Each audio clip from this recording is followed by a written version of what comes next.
So, first time doing these YouTube things. I am a enthusiast of watching some of the guys that do the tractor videos. I've owned a Kubota B2650 for the last couple years.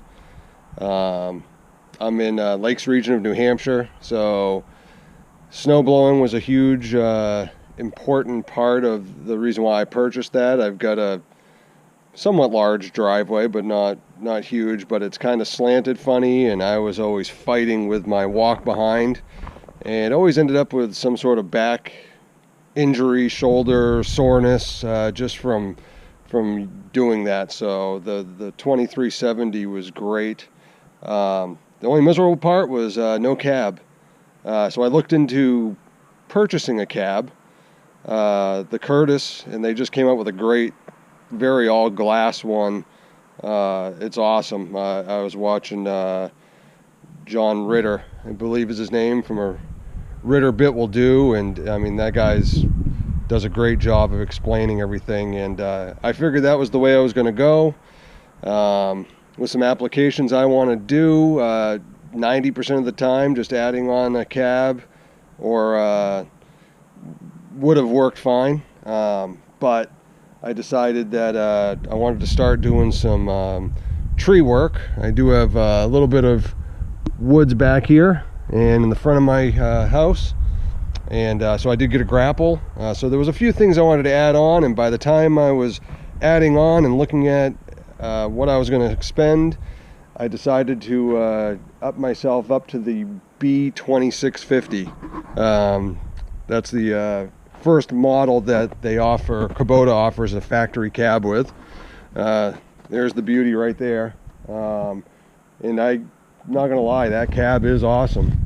Snowblower is definitely bigger. It can handle a lot more. I've only got about, I don't know, probably 40 minutes worth of time on this, but it's a different tractor, if that's for sure.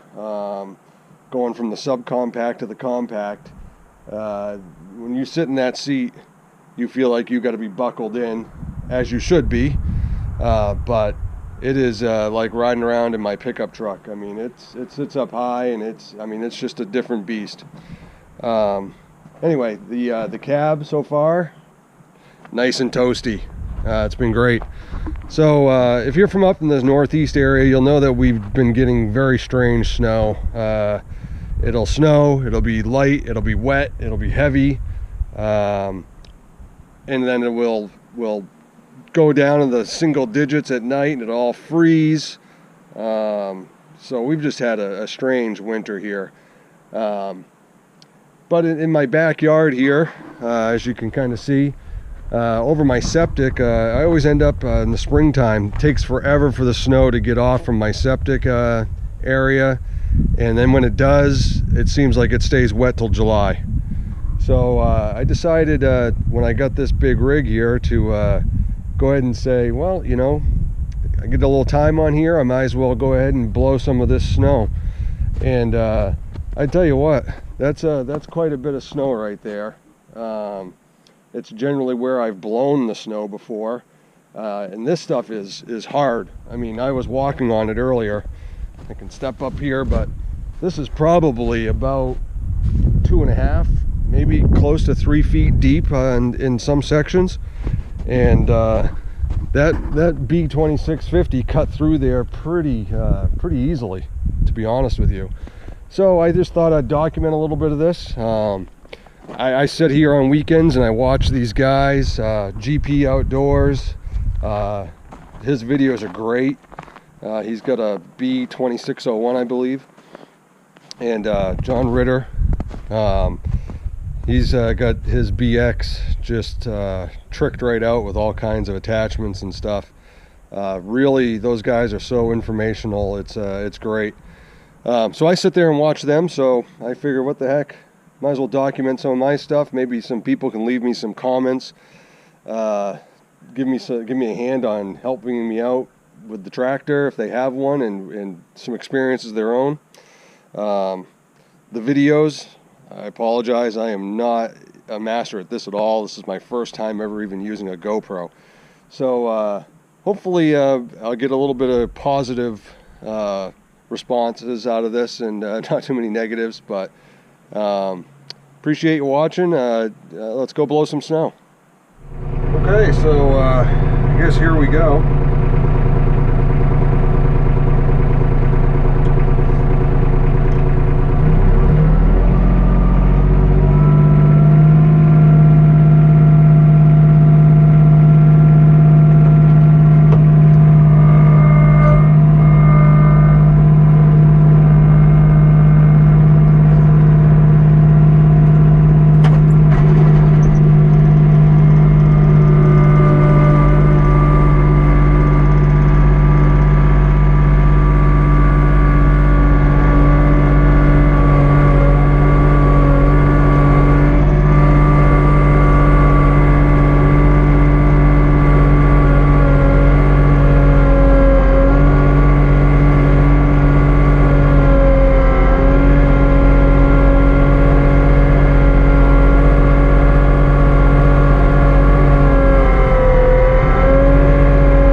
that I take to get myself down to my driveway. I've now just blew a bunch of snow in it, so I'm going to clear that, fill her back up with diesel and call it a day, and get ready for the storm, or whatever you want to call it. One thing I can say about this tractor, I wanted a cab, so that's why I jumped up to the big one that offered a factory cab, and plan to do some root work and some tree work stuff here. Hopefully someday downsize on our house and get more land and work the land. That's what I seem to enjoy. But one thing about this tractor I was going to say is the hydrostatic, very loud inside the cab. It's just me in here and I'm just having fun, so I don't care, but probably recording video and doing different things is going to be a challenge, or at least if I'm going to be talking while I'm doing it. I'll have to figure out how to dub out sound and just play music or something in the background during these videos. But anyhow, I'll do this path here and call it a day. Thanks for joining me on my first video.